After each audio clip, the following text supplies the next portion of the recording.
નમસ્કાર વિદ્યાર્થી મિત્રો, બ્રાઇટ ફ્યુચર યુટ્યુબ ચેનલમાં આપનું સ્વાગત છે. આપણે પહેલાં આગળ ચેપ્ટર 1ના વિડીયો જોયા હતા. આજે આપણે ચેપ્ટર 1નો ચેપ્ટર 1.1 એનો દાખલા નંબર 4 આપણે જોવાનો. ચેપ્ટર નંબર 1 વાસ્તવિક સંખ્યાઓ સ્વાધ્યાય 1.1 જેનો દાખલા નંબર 4, જેની અંદર આપણા ભૂસા 306 657 જેનો ભૂસા આપણને આપેલું છે 9. જ્યારે આપણા શોધવાનું છે સૂત્રો લસા. ચોપડીની અંદર તમને સૂત્ર આપેલું છે કે ભાઈ જો લસા શોધવાનો તો લસાના કરતા બનાવો, ભૂસા શોધવાનો હોય તો ભૂસાના કરતા બનાવો. આપણે જોઈએ એ સૂત્ર પ્રમાણે કે લસા એ બી બરાબર એ ગુણ્યા બી છેદમાં ભૂસા એ બી. હવે એ અને બીની વેલ્યુ આપણા રકમની અંદર જ આપેલી છે 306 657. જે 306 રહ્યા એ આપણો એ, 657 જે રહે આપણો બી. હવે આપણે રકમની અંદર એ વેલ્યુને આપણે એડ કરીશું. તો જે આપણે લખી દઈએ કે લસા 306 657 બરાબર એની જગ્યાએ 306, બીની જગ્યાએ 657 અને છેદમાં ભૂસા એ બી જે આપણે રકમની અંદર આપી દીધેલું છે ભૂસા એ બી બરાબર 9 જે આપણે અહીંયા લખ્યું. હવે આપણે જોઈએ તો 9 અને 657 એના આપણે જો છેદ ઉડાડીશું તો 657ના છેદ 73 ગુણ્યા 9, અહીંયાથી 9 અને અહીંયાથી 9 ઉડી જશે કોમન. 306 ગુણ્યા 73 કરશો તો તમને જવાબ મળશે 22,338, જે આપણો લસા 306 657 થશે. હવે આપણે નેક્સ્ટ દાખલો જોઈએ, દાખલા નંબર 6, જેની અંદર આપણે શોધવાનું છે કે ભાઈ 7 ગુણ્યા 11 ગુણ્યા 13 વત્તા 13 અને 7 ગુણ્યા 6 ગુણ્યા 5 ગુણ્યા 4 ગુણ્યા 3 ગુણ્યા 2 ગુણ્યા 1 વત્તા 5. તો આ બંને સંખ્યાઓ એ વિભાજ્ય છે કે નહીં એ આપણે શોધવાનું છે. તો અહીંયા આપણે બંને સંખ્યાઓને લખી દીધું 7 ગુણ્યા 11 ગુણ્યા 13 વત્તા 13 અને અહીંયા 7 ગુણ્યા 6 ગુણ્યા 5 ગુણ્યા 4 ગુણ્યા 3 ગુણ્યા 2 ગુણ્યા 1 વત્તા 5. બંને સંખ્યાઓની અંદર આપણે જોઈએ તો આમાં કોમન શું છે તમે જોઈ શકો છો. તો બંને સંખ્યાની અંદર કોમન આપણને 13 અહીંયા જોવા મળે. તો એ 13 આપણે કોમન લઈ લીધા અહીંયા 13. જે કૌંસમાં વધી એ સંખ્યા કૌંસમાં લખી આપણે 7 11.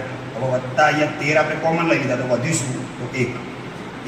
એવી જ રીતે બાજુની સંખ્યામાં પણ અહીંયા આપણે જોઈએ તો બંને બાજુ 5 કોમન છે. તો આપણે 5 કોમન લઈ લીધા, બાકી વધેલી સંખ્યાઓ આપણે અંદર એડ કરી દીધી. 5 અહીંયાથી કોમન નીકળી ગયા, અહીંયા વધીશું તો ખાલી 1. હવે આપણે જોઈએ અહીંયા તો 11 ગુણ્યા 7 તો 77 વત્તા 1, 77 વત્તા 1 તો કેટલા થશે 78, 13 ગુણ્યા 78. હવે આપણે 13 ગુણ્યા 78 ના અવયવો પાડીશું તો 78 ના અવયવ થશે 13 ગુણ્યા 2 ગુણ્યા 3. આ ત્રણ સંખ્યાનો તમે ગુણાકાર કરશો તો તમને જવાબ મળશે 78. હવે તમે જુઓ તો અહીંયા બંનેમાં કોમન શું છે તો 13.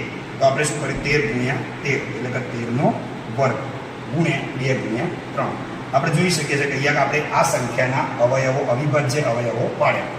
તો આ સંખ્યાને આપણે વિભાજ્ય સંખ્યા કહીશું. એ જ રીતે બાજુમાં આપણે જે સંખ્યા જોઈ હતી એ પ્રમાણે આ સંખ્યાઓનો ગુણાકાર થશે 1008, જ્યારે વત્તા અહીંયા 1 એનો સરવાળો કરીશું તો 1009.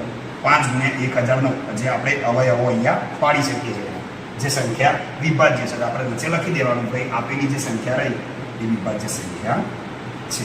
હવે આ સ્વાધ્યાયનો આપણે છેલ્લો દાખલો જોઈશું, જે દાખલા નંબર છે 7. અહીંયા તમને રકમ આપેલી છે, તમે જોઈ શકો કે રમતના મેદાનની અંદર વર્તુળાકાર માર્ગ છે, એમાં સોનિયા તેનું એક પરિભ્રમણ પૂરું કરતા 18 મિનિટ લગાવે છે. કેટલી મિનિટ લગાવે છે? 18 મિનિટ લાગે છે. જ્યારે રવિને તેનું એક પરિભ્રમણ પૂરું કરતા 12 મિનિટ લાગે છે. ધારો કે બંને જો એક જ બિંદુએથી એક જ દિશામાં પરિભ્રમણ કરવાનું શરૂ કરે તો કેટલી મિનિટ બાદ બંને એક સ્થાન ઉપર ભેગા થાય? એનો મતલબ કે અહીંયા આપણે લસા શોધવાનું છે. બંનેનો શું શોધવાનું છે? અહીં આપણે આપેલ સંખ્યાઓનો લસા શોધવાનો છે, બરાબર? તો આપણે પહેલાં તો અવયવો પાડીશું. 12ના અવયવ આપણે બધા જાણીએ છીએ 2 ગુણ્યા 2 ગુણ્યા 3 અને 18ના અવયવ આપણે પાડીશું 2 ગુણ્યા 3 ગુણ્યા 3. હવે અહીંયા તમે જુઓ તો 2 ગુણ્યા 2 એટલે 2નો વર્ગ ગુણ્યા 3. એ જ રીતે 18ના અવયવ 2 ગુણ્યા 3નો વર્ગ. હવે આ બંને સંખ્યાઓની અંદર આપણે આગળના વિડીયોમાં પણ જોયું કે લસા કઈ રીતે શોધાય. તો લસા એટલે બંનેની અંદર હોય એવી બધી જ સંખ્યાઓ અને મોટી ઘાત તો અહીંયા આપણે જોઈ શકીએ છીએ કે બધી જ સંખ્યાઓ લેવા જઈએ તો 2 અને 3 એ બે જ સંખ્યાઓ. હવે એમની મોટી ઘાત જોઈએ તો અહીંયા 2 ની 2 ઘાત છે, અહીંયા 2 ની 1 ઘાત છે. તો મોટી ઘાત આવશે 2 ની 2 ઘાત છે, આપણે અહીંયા લખી દીધી. હવે 3, તો 3 ની મોટી ઘાત આપણે જોઈએ તો અહીંયા 3 ની 1 ઘાત છે, અહીંયા 2 ઘાત છે, તો મોટી ઘાત આવશે 3 ની 2 ઘાત. એનું તમે સાદુરૂપ આપો તો 2 નો વર્ગ થશે 4, જ્યારે 3 નો વર્ગ થશે 9. તો 9 ગુણ્યા 4 કરીશું તો 36. આ આપણો ફાઇનલ આન્સર, કે 36 બંનેનો લસા થશે. તો આવી જ રીતે વિડીયો જોવા માટે આપણી ચેનલને લાઈક કરો, સબસ્ક્રાઈબ કરો અને શેર કરો. હવે આપણે મળીશું નેક્સ્ટ વિડીયોમાં ચેપ્ટર નંબર 2 ની અંદર. Thank you.